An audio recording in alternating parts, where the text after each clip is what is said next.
గ్రామీణ కూలీలకు ఆర్థికంగా అండగా నిలిచే ఉపాధి హామీ పథకం పనులను నిజాంపట్నం మండలం ఆముదాలపల్లిలో జడ్పీటీసీ సభ్యులు నర్రా సుబ్బయ్య బుధవారం ఉదయం ప్రారంభించారు. కొబ్బరికాయలు కొట్టి పనులకు శ్రీకారం చుట్టారు.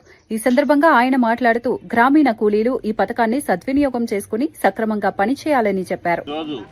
మహాత్మా గాంధీ జాతీయ గ్రామీణ ఉపాధి హామీ పథకాన్ని మన కేంద్ర ప్రభుత్వం మరియు రాష్ట్ర ప్రభుత్వం సంయుక్తంగా ఈ పనిని కల్పించడం జరుగుతుందన్నమాట. మన ప్రధానమంత్రి మోడీ గారు, రాష్ట్ర ముఖ్యమంత్రి నారా చంద్రబాబు నాయుడు గారు, అట్లనే డిప్యూటీ సీఎం పవన్ కళ్యాణ్, మన రేపల కాన్స్టిట్యున్సీ మరియు మన రాష్ట్ర రెవెన్యూ శాఖ మంత్రి అనగాని సత్యప్రసాద్ గారు, వారి సోదరులు అనగాని శివప్రసాద్ గారు ఆదేశాల మేరకు మనం ఈరోజు ఈ గ్రామంలో ఎన్ఆర్జీఎస్ వర్క్ని స్టార్ట్ చేయడం జరుగుతుంది.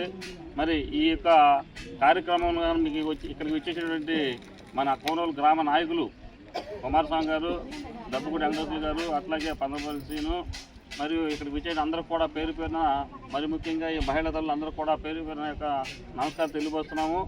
మీ అందరూ కూడాను ఈ పనికాహార పథకం కింద 125 రోజులు కల్పించడం జరుగుతుంది. రోజుకును పని వేతనం 307 రూపాయలు.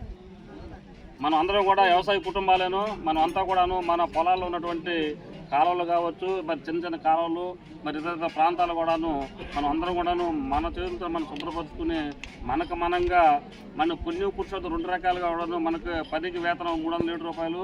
అట్లా మన పొలాల్లో మనం పనిచేసుకున్నట్టు కూడా మనకు ఉపయోగపడుతుందని చెప్పేసి నేను చెప్తూ